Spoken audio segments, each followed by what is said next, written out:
when I was studying in Britain, at the time I just want to do something for us. And at the time I was always thinking like what Chinese people can do. The first time I was get to know about poker is when I watched the television. It was like a World Series of poker. It was playing on the final table, and I thought, oh, that's a poker game. Suddenly gets into my heart, saying like, oh, maybe I can do it. I just start playing. I keep playing for 10 years, and losing and winning.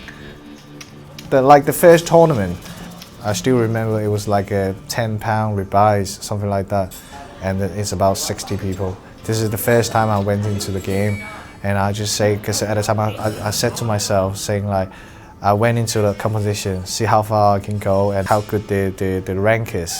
And then I was really lucky at that time. I won the tournament. The prize is about £175 for the first prize, and that was good. I went everywhere to play.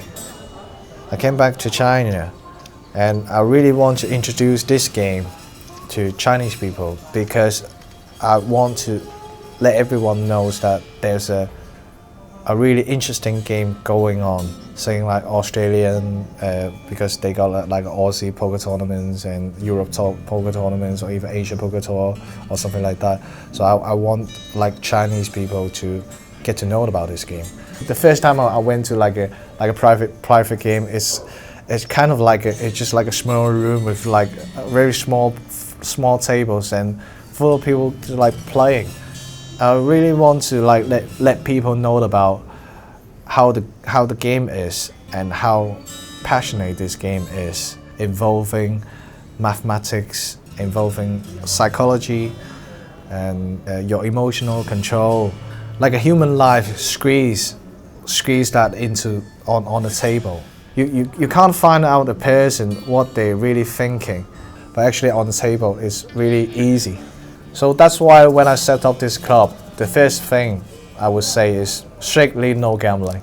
I just want to make it like competitive game. Although we have like a really hard time for doing this just because of the law, we've done a lot of work to telling people that we are not a place for people gambling. We are not a casino.